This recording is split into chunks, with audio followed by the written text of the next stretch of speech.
Okay, this is our second class of chapter relation and function, and today we are going to discuss the topic of relation.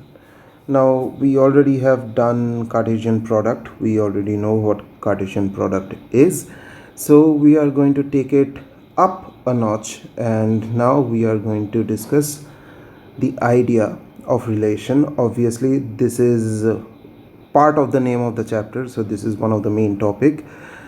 So let us begin. So before we go into what relation actually is, let us take an example and let us understand a crucial idea. The idea is the subsets of a Cartesian product. So that is something we need to understand. So let me take an example. So I have taken A to be 1 and 2 and B to be 3 and 4. So now let us find what is A cross B. So A cross B is something like this. Fine. Now if A cross B is something like this, then what are the subsets of A cross B? So that's something let us find out. Now obviously the elements of A cross B, they are ordered pairs, so they are not normal elements like 1 2 3 4 or A B C D like that, but considering them to be like normal elements, so like if I consider 1 comma 3 as A, 2 comma 3 as B, 1 comma 4 as C and 2 comma 4 as D, so A cross B is basically a set containing 4 elements. There are 4 elements. Now we know that if I have m number of elements or n number of elements in a set, then the number of ordered pairs in a set will be 2 to the power n. So like if n of A, that is equals to n, say, so don't confuse both the n's, n is the number here, or let me just make it m. Okay, let me write P for your benefit. So then the number of subsets, so number of subsets, that is equals to 2 to the power P. We already have done it in the chapter sets. So here if I see A cross B has got 4 elements, so therefore the number of subsets of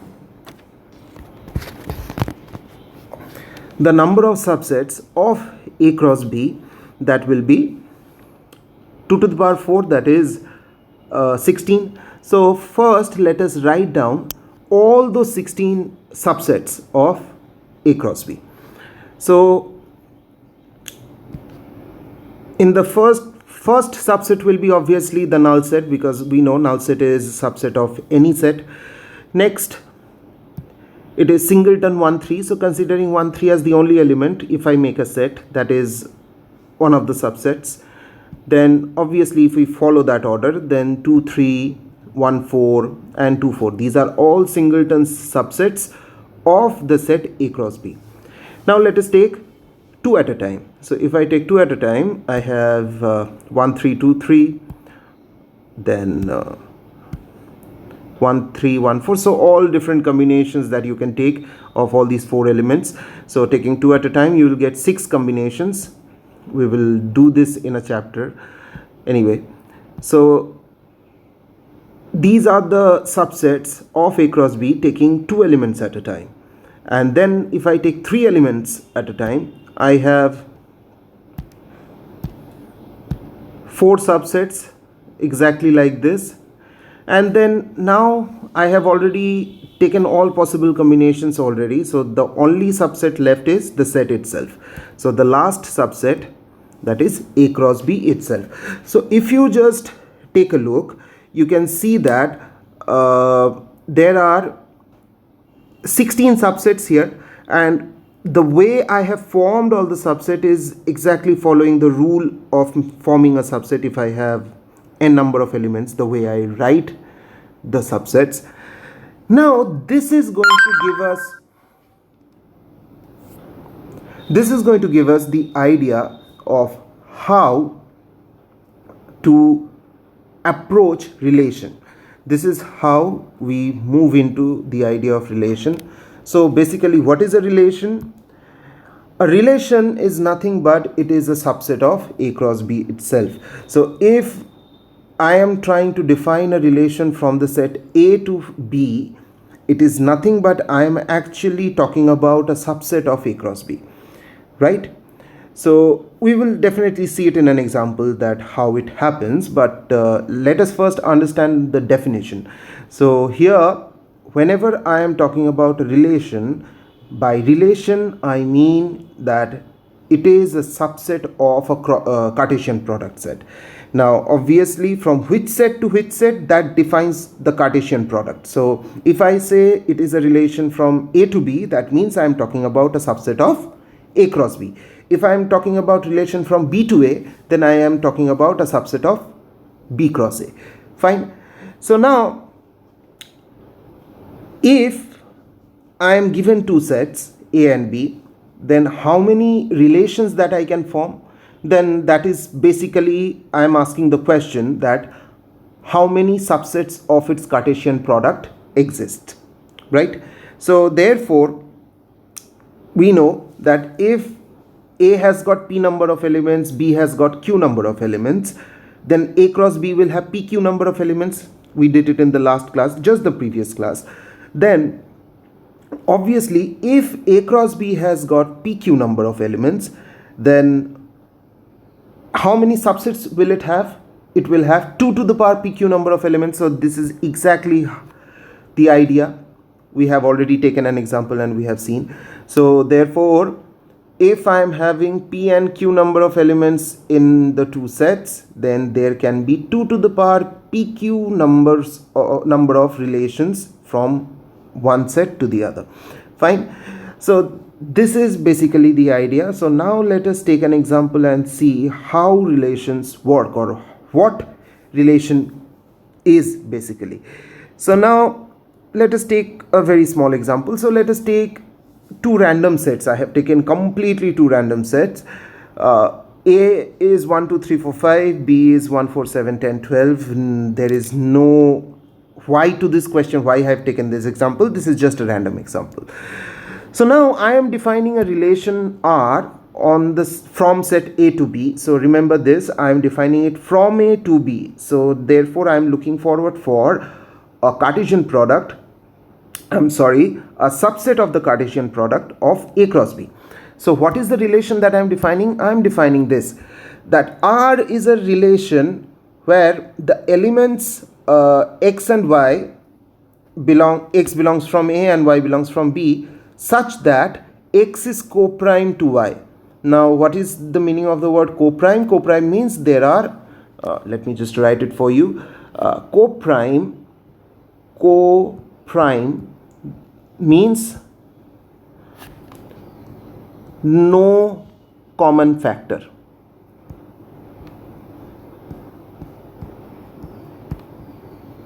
Fine. Co-prime means two numbers are said to be co-prime if they don't have any common factor. So therefore, what I am doing here, I am looking for all those X and Y where X is coming from the set A and Y is coming from the set B, such that they are co-prime to each other. And if I try to list down all those possible combinations, I get something like this. Just check it for yourself, that I'll be getting 2 and 7, they are co-prime. Obviously there is no common factor. 3 and 4 are co-prime, 3 7 co-prime, 3 10 co-prime, 4 and 7 are co-prime, 5 4, 5 7, 5 12. So all these are co-primes. So therefore R is actually a relation. What it is doing, it is relating some elements of A to some elements of B following a particular definition of the relation. So what is the definition of the relation? This is the definition of the relation, that is X is co-prime to Y.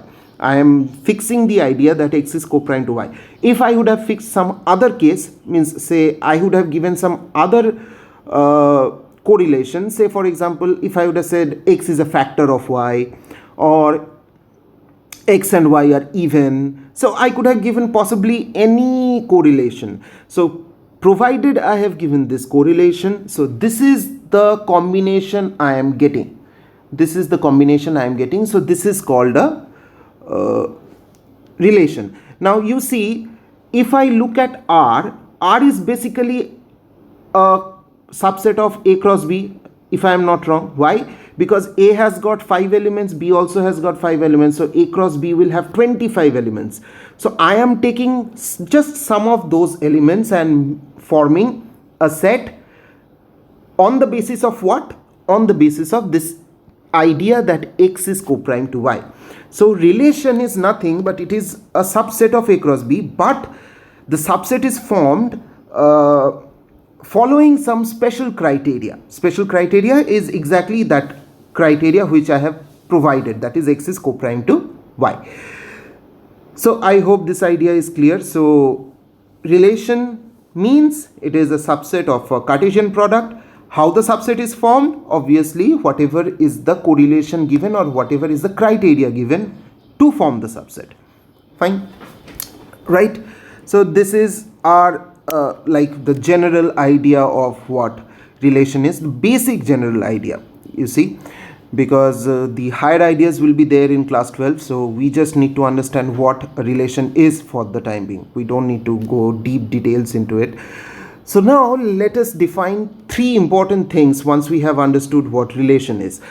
The 3 things, the first thing that we define is called domain of a relation. What do we mean by a domain of a relation? By domain, I mean it is the set of all first elements of a relation. First elements of a relation means when I have defined a relation, after defining the relation, if I collect all the first elements of the ordered pairs inside the relation, that is called the domain. Obviously, I will take distinct elements. I am not going to take repetitions. Then again, the next thing is codomain. So what is a codomain? Codomain is basically the second set. Second set means if I am defining a relation from A to B, then B is called the codomain. That's it. That's how simple it is. And then range of a relation. Range of a relation means the set of all second elements in the relation. Second elements in the relation means after I have formed the relation, after I have written the relation, after writing the relation, whatever is the second element in all those ordered pairs, they are called the range. If I collect it inside a set, then that is called a range of the relation. So let us take back the same example, the previous example that we have taken, and let us find out what is the domain range of the relation. So let me take the same example back again. This is the very example that we have taken. Now let us find out what is domain, what is codomain and range. Now obviously if you just look into it, let me just mark it for you. If you just look into it, remember the definition of domain. Domain means it is the collection of all the first elements in the relation. So by first elements in the relation, I mean this is 1, this is 1. Now 3 is already repeated, so I am not going to take any more. 4, then here it is 5. So these are the first elements in the relation. So therefore this forms the domain. So therefore the domain is this 2, 3, 4, 5, just as simple as that, collection of all the first elements. Then what is codomain? Codomain, as I told you, it is the second set, just the second set, nothing more than that, nothing less, nothing more. So therefore here I am defining the relation from A to B, so therefore codomain is just B, as simple as that. And then what is range? Range is the collection of second elements. Now here also once again the second elements, one I have got 7, I have got 4, I have got 10, what else? I have got 12. So therefore these are the second elements inside the relation. So therefore that forms the range of the relation. So therefore range is 4, 7, 10 and 12. Now there are certain things we need to look into it. What are the things that we need to look into it? The first thing that we need to look is that domain can be the whole set A also or less than that.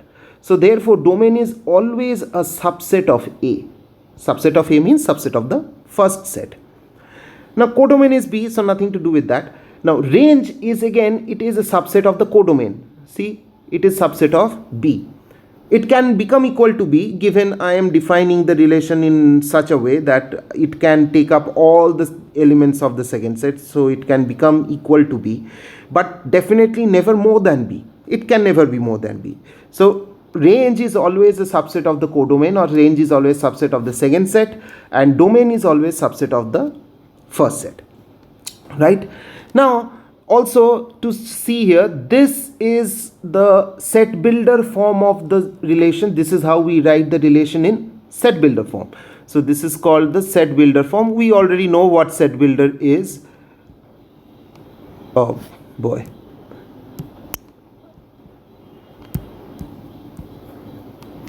And this one is called the roster form. Obviously, roster means when we are writing all the elements down, and set builder means when I am just defining the set by its relation, or means I am just defining it in words, and roster means when I am enlisting the elements.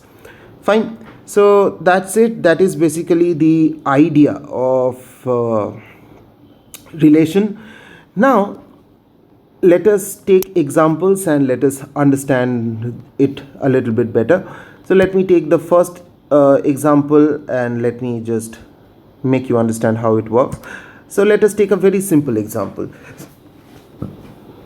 What is the example given? The example given is A is given to be 1, 2, B is given to be x, y, z.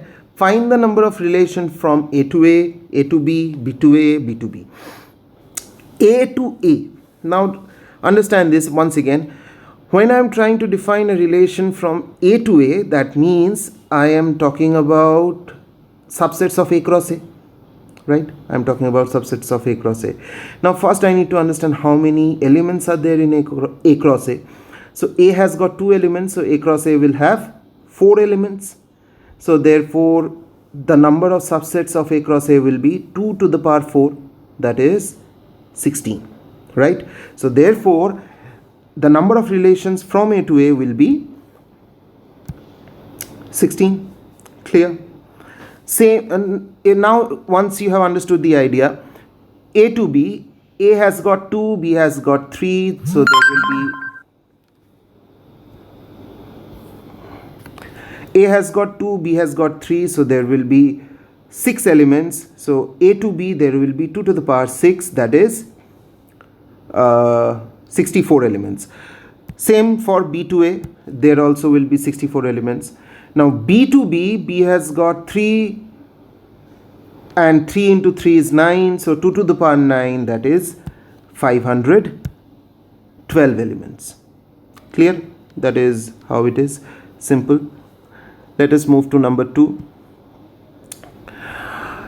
Number 2, the problem is, if A is 2, 3, 5, B is 2, 4, 6, and R is the relation from A to B defined by x comma y, x belongs to A, y belongs to B, and x is less than y, then write R in roster form. So you just have to write R in roster form. You are given the set builder form, you have to write it in roster form. So I have to find all those elements from the set A which are less than the elements of the set B. So I have to just form those pairs. So if you see, this is exactly what the pair is. 2 is definitely not less than 2, so I can't take that. 2 is less than 4, yes. 2 is less than 6, yes. 3 is definitely not less than 2, so I can't take that pair. 3 is less than 4 and 3 is less than 6, so I can take that. Then I have 5. 5 is not less than 2 and 4, so only option is 5 is less than 6. So therefore this is your relation. Okay, very good. Mobile app banned in Indian Army. Very good. Now next one, number 3. Question number 3 is, A is given 2, 3, 4, B is given 4, 6, 9, 10. Then R is the relation defined xy belongs to A cross B such that x is a factor of y. Okay, so again just find out all those possible pairs where the elements of A are factors of elements of B. So if you just look into it, this is exactly what the relation is going to be. So 2 is a factor of 4, 2 is a factor of 6, 2 is a factor of 10. Then 3 is a factor of 3 is a factor of 6 and 9, and 4 is a factor of itself. So that is your relation. So that's how simple it is. Sorry. Next one, example number 4. So let me take the question. The question is, A is given 1, 2, 3, 4, B is given x, y, z. Let R be a relation from A to B defined by this. The relation is already given, 1x, 1z, 3x, 4y. Then you have to find the domain and range of R. So simple enough. What is domain? Domain is the collection of all the first elements. Range is collection of all the second elements. So therefore, what is domain? Domain is 1, 3 and 4. As you can see, there are only 3 elements, 1, 3 and 4. Those are the first elements. So that is the domain, right? Then codomain is range is exactly the whole set B only, because there are x, y, z, all the elements present. So that is your range. Now part 2 of the question is, represent the whole thing by arrow diagram. Now this is something which we have to understand how to draw an arrow diagram. Now for that, what we need to do, we need to draw 2 shapes. Now obviously no hard and fast rule that you have to draw elliptical shapes or circular shapes. You can draw square, boxes, whatever you want, but this is like a convention. It has become a convention to draw the sets like this. So on the left hand side I have drawn set A, on the right hand side I have drawn set B. Now I have to just put arrows from the elements of A to the elements of B which are present in the relation. That's it. So like the first one is 1x, 1 goes to x. So I will put this. Now obviously I couldn't find an arrow to put, so please ensure you put an arrow. Something like this. Let me just modify this. Okay. So you must put an arrow here. So this is how you should do it. My goodness, you should put this arrow. I didn't find an arrow symbol, so I couldn't put it. So please ensure you put these arrows. Okay. Next, 1 goes to z, so something like this. Then 3 goes to x, something like this, and 4 goes to y. So this is your arrow diagram for the relation, right? This is how you draw the arrow diagram. Now obviously as by the word arrow diagram, there should be arrows. I couldn't find arrows, so I couldn't put it in it. Please ensure you put it. Don't forget. Okay.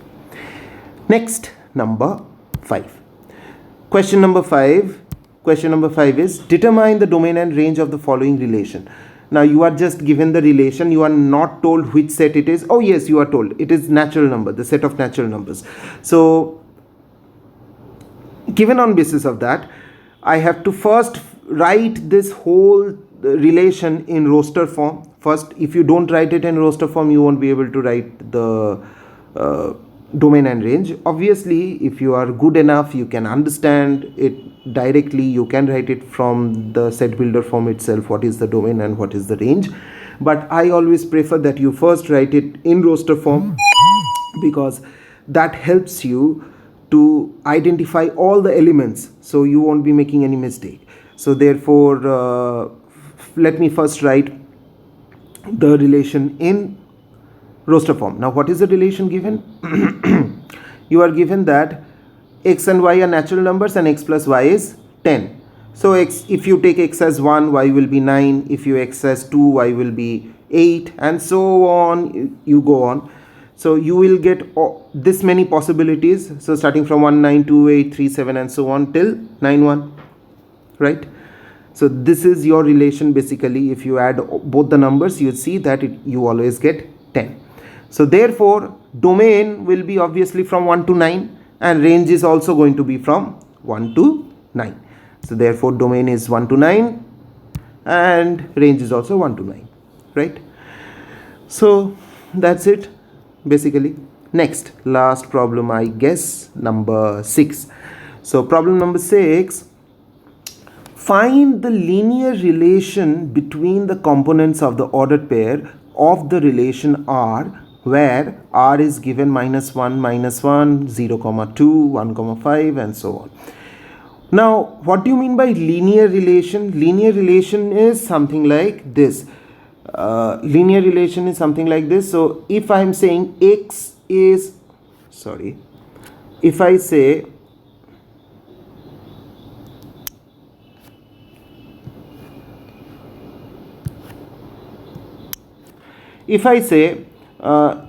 X is related to Y linearly, that means either I can write X is equals to AY plus B, I can write it something like this, or I can write Y is equals to some AX plus B. Either way, obviously the values of A and B will change in that case. So this is called a linear relation. As we know, by linear relation it also means that this is forming a linear equation as well. So all those ideas are same. So just keep in mind, linear relation, linear equation, all those things. So therefore Y is linearly related to X or X is linearly related to Y means X and Y should form a linear equation. That's it. That's the idea. So therefore, so let us take up the idea and then carry on. So by linear relation means Y is equals to AX plus B. So I am considering Y as AX plus B. You could have written X equals to AY plus B. No harm in that. In any case, you would have got the same answer. So now see, I am given -1, -1. That means when X is -1, Y is also -1, means -1 of X is related to -1 of Y. Then 0, 2. So when X is 0, Y is 2. So X 0 of X related to 2 of Y. So therefore I can see if I form two simultaneous equation and solve, then I get the answer. So therefore when X is -1, Y is also -1.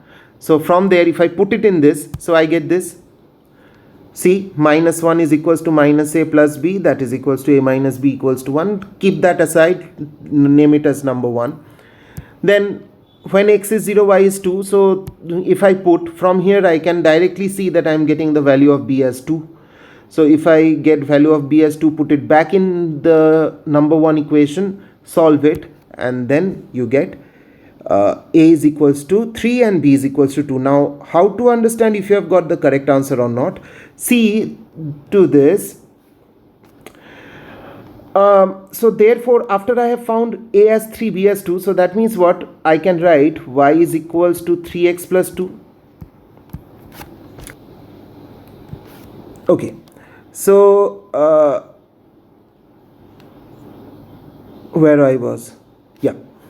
So now, if Y is equals to 3X plus 2, then the third ordered pair which is given 1 and 5. So put the value of X as 1. So 3 into 1 is 3 plus 2 is 5. So you are getting back this 5. So therefore your linear relation that you have found is absolutely correct. Fine. Anyhow, that's all the class. Sorry for the disturbances in between, and we will come back with our third class on Monday. Thank you.